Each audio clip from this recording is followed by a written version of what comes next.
Howdy folks, I hope you've all had a good weekend and welcome to another episode of Mingles with Jingles. Wow, has it really been a week since the last episode? And the term weekend is becoming increasingly meaningless lately as well. I mean, it's kind of weird. Personally, my lifestyle hasn't really changed that much after going into self-isolation. I mean, technically I'm on my third or fourth week of it by now. But my daily routine still hasn't really changed. I mean, I get up, I go through my emails, I watch battles, I record video, I do commentary, I edit video, I publish video, and then I cook dinner, maybe paint a model, watch a TV show or a movie, and then I go to bed. And that's pretty much what I always do. But there's a difference, because that's what I used to do by choice, well, kind of by necessity as well, because it's my job. And I realise that I am lucky in, well, quite a big way, because I can still do my job, because I do my job from home. And a lot of people can't do their jobs, or have even lost their jobs as a result of the coronavirus. So I do realise that I am suffering from kind of a first world problem here, but nevertheless, there were always certain days of the week when I'd have a break in the routine. Saturday was my day off because there's no video published on the Sunday. Well, there's usually isn't a video published on the Sunday. And I would often go out on the Saturday, go out with Rita, maybe have a meal, do some shopping, whatever, just to get out of the house at least once a week. Tuesdays, my friend Eddie, that's his day off. And Eddie and I would often go to the movies on a Tuesday. Well, we haven't been able to do any of that for a while. So, for the last couple of weeks, every day has been exactly the same as all of the other days. And I'm definitely feeling a case of cabin fever setting in. It's, I mean, it's bizarre because my routine isn't that different from the way it used to be. But even though I'm still getting up, going through emails, watching battles, recording video, doing commentary, publishing video, that's all I can do. Previously, if it started to get a bit boring, I could just take a break. I could go out, go to the movies, get something to eat, maybe go shopping. And I just don't have that option anymore. Cabin fever is definitely starting to set in.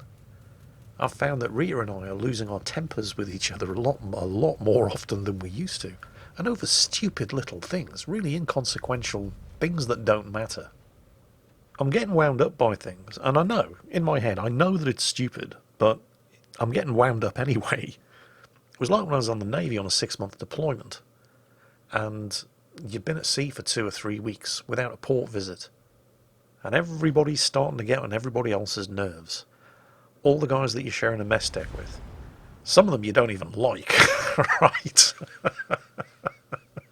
I mean, I like Rita, and we're starting to wind each other up. When you're stuck at sea for 3, 4, 5 weeks, without an opportunity to go ashore and blow off some steam, and you're living in a mess deck, a very, very cramped, small mess deck with a bunch of people, most of whom you don't actually like very much. I mean, you can imagine what it's like. But that's one of the first things that you learn in the Navy. If you learn how to tolerate people that you probably don't like very much but have to live with.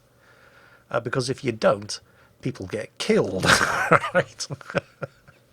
So I thought I would be accustomed to this. But nope, it's all coming flooding back to me. I am just... Oh, it's really weird. Because, like I said, to a large degree, my daily routine hasn't actually changed that much. But I think it's that psychological factor of knowing that this is it. I can't do anything else, even if I want to. And yet, at the same time, I do realise that I definitely have it easier than most. Because my routine hasn't changed that much. And also, I don't have children. I looked out the window the other day. There's a large open area around the back of the house where people walk their dogs and the kids play, and there were a bunch of kids playing. Straight away, I started getting all judgmental. Oh, their parents are so irresponsible, sending their kids out to play with the neighbours' children. They could be bringing any kind of infection home. Oh, it wasn't like that in my day, blah, blah, blah, so on and so on and so on. It wasn't until a couple of days later, after having a completely pointless argument with Rita, that the thought occurred to me, if I'd been stuck indoors for the last 4 weeks with a bunch of preteen children, I would probably welcome a fatal infection. And I wouldn't be fussy about it either. Coronavirus, Lassa fever, Ebola, I don't care. Just end it all so that I don't have to listen to them whine and bitch about how they're bored for another minute longer. Seriously, those of you out there with kids, how do you do it? How the hell do you keep your kids occupied? How do you stop yourself from murdering your own offspring? I mean, I just had a thought. There is it could be worse. I mean, if you are stuck at home having to keep your kids entertained, it could always be worse. You could be the spouse of somebody who's an essential worker, and you're the one stuck at home alone with the kids and have to keep them occupied. Hands up everybody who's in that situation. Or somebody who's a single parent in the first place. Oh my God, it doesn't bear thinking about. Yeah, I should probably stop complaining about my situation. Oh no, Rita and I are getting stir crazy. We have the occasional argument. Fuck off, Jingles. You lucky bastard, you don't know what it's like. No, you're right, I don't. I should probably stop complaining. So, I've been looking for things to do, new things, as opposed to the things that I always do when I'm not working on a video. And to be fair, I mean, as I mentioned in last week's episode of Mingles with Jingles, there are all kinds of things. I mean, the movie studios are pushing all of their movies straight out onto Netflix or Amazon because nobody's going to the cinema anymore. Games companies are slashing the prices of items from their back catalogues, or in some cases even selling them, well, I say selling them, they're making them free. You could snap up one of the Tomb Raider games for free on Steam about a week or so ago. The Epic Games Store released World War Z for free. If you look around or do a couple of Google searches, you can find all kinds of games that are either massively reduced in price or have just been given away for nothing. I was getting kind of excited when Doom Eternal was about to be released. I mean, the reviews have been absolutely phenomenal. By all accounts, it is an amazingly good game. But I watched Flamu playing it on Twitch. Holy shit. I said, no way. I just don't have the reflexes for that kind of game anymore. I heard they were doing a remastered version of Resident Evil 3. And I was never a massive fan of the Resident Evil games. But I played and really enjoyed Resident Evil 2 Remastered. And so when I heard that they were doing Resident Evil 3 Remastered, I thought, well, if it's as good as the second one, it's going to be definitely worth it. So I went ahead and pre-ordered it. Well, I have a slight confession to make. I mean, there's a good news, bad news thing. Do you recall how a couple of minutes ago I said that the days are just starting to blur into each other and I'm starting to kind of lose track of time? Well, I just recorded a whole bunch of stuff about how I was looking forward to the Resident Evil 3 remaster and it should be out any day now. And then I went on to Steam. It's been out for 2 days. I've lost track. So the good news is I've got that to play. And who knows, if I can actually man up enough to finish it, it might make a decent video series after I finish The Beast Inside. Or after The Beast Inside finishes me, whichever comes first. I went to the supermarket this morning. I didn't need a lot, but there were certain things that I was starting to run a little low on. And it's good to have at least 2 weeks worth of supplies. Because, actually, here's the thing. This may start to sound like I'm getting off topic here, but I'm kind of not. Have you ever heard of the R number? It's to do with infectious diseases. It's the basic reproduction number. It stands for the number of people that any one person with an infectious disease is expected to infect. So the higher the number, the more infectious the disease. Yeah, basic. Let's look at the common flu virus, which is a not a technically correct term because there are thousands of different strains of the common flu virus, but we'll look at the 2009 swine flu epidemic, for example, which was a variant of the H1N1 influenza virus. That had an R number of anything between 1.4 and 1.6. So any one person with the swine flu back in 2009 was expected to infect a further 1.4 to 1.6 people on average. The thing with the flu is that typically, when you catch it, you're capable of infecting people a day before you actually start to show any of the symptoms. So you're walking around transmitting this disease to people and you don't even know that you have it. And that's why the flu is so infectious. But influenza is just small change compared to diseases like measles or chickenpox. Chickenpox has an R number between 10 and 12. And measles is even worse, with an R number between 12 and 18. Now, luckily, measles and chickenpox aren't particularly dangerous. Well, they're not particularly dangerous if you catch them when you're a child. Measles can be quite nasty if you catch it when you're an adult. But that's why when we were kids, if anybody had a kid who'd caught measles or chickenpox, everybody would get sent around to play with them so that they would catch it too. Because these diseases are, well, they're unpleasant, but they're relatively harmless to children. So you get exposed to them as a child, you develop an immunity for it, and you're all good. But getting back to the 2009 swine flu pandemic. Remember, when you get the flu, you're asymptomatic, you're not showing any symptoms, but you're still infectious for a day before you start showing the symptoms and realise that you have the disease. And that had an R number of 1.4 to 1.6.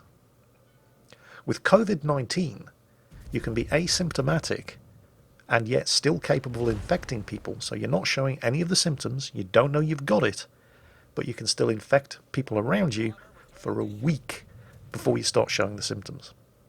Now, once you start showing the symptoms, you don't have to be hospitalised immediately, because you might just have a relatively mild dose. You'll feel like shit for a couple of days up to a week, and then you'll get over it and you'll be immune. Or you won't get over it, you'll feel like shit for a week, at the end of a week you'll still feel like shit, you won't be getting any better, and then you will need to be hospitalised and probably put on a ventilator.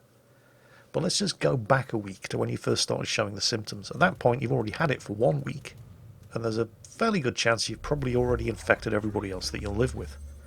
This is why you need to have 2 weeks of supplies, because if you come down with COVID-19, after a week, you'll either be fine or you'll be in hospital. But everybody else has to stay isolated for 2 weeks, because it can take up to a week for them to start showing the symptoms.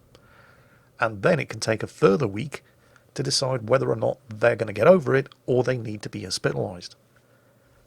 All of which is a long-winded way of saying, I went to the supermarket this morning because I was starting to run out of stuff and I need to have 2 weeks of supplies on hand.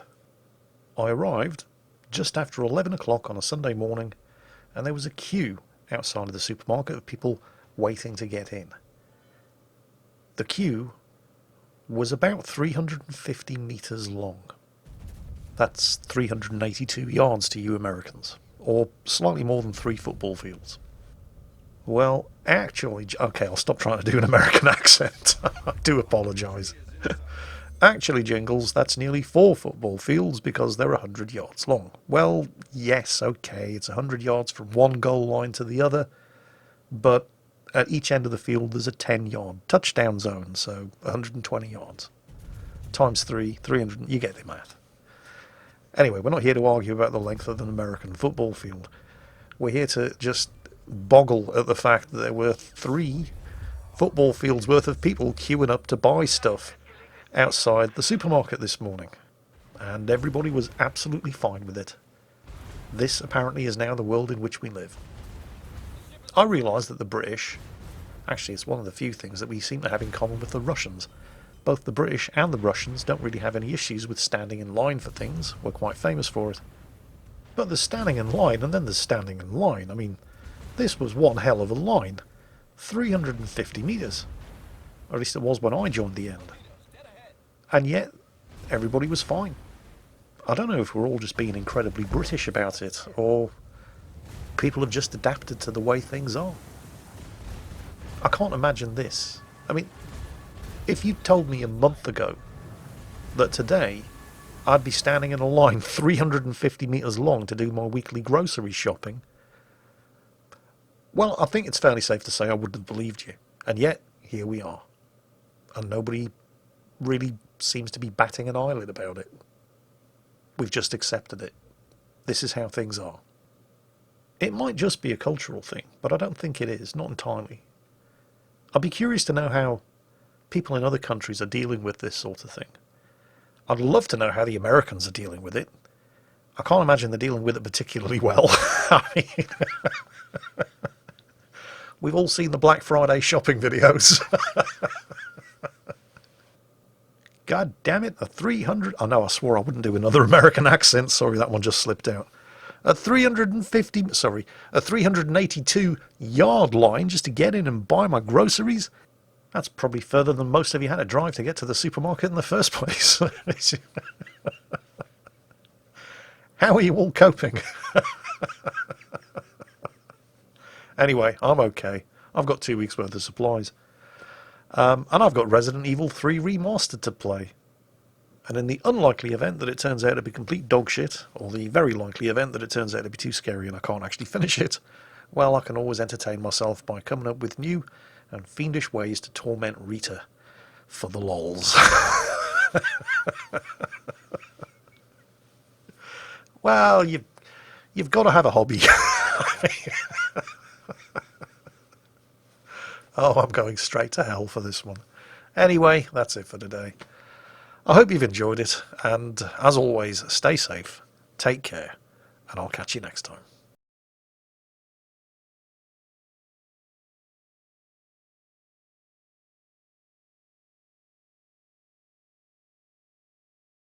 Bonus post-credits clip for everybody who stuck around to the end. So after I got back from the supermarket, this is what I did. Like I said, you've got to have a hobby.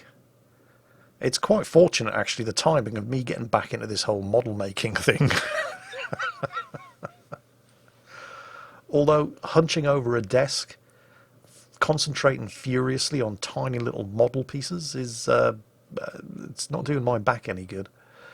But like I said, you've got to have a hobby. This is the Lady of Strife from Creature Caster. It's a resin kit, and it's bloody amazing. And the process of, well, getting from the stage when it was just bits in a packet to looking like this will be the focus of a Workshop Wednesday video. Not this week. That's going to be the KV2 diorama, which I also finished this weekend. Like I said, I've been getting bored. But this will probably be coming next week. So, that's it. A little bit of a preview for an upcoming video. Like I said, I get bored easily. But this one kept me occupied for, the best part of 2 days. Well, that's it. As I said earlier, stay safe, take care, and I'll catch you next time.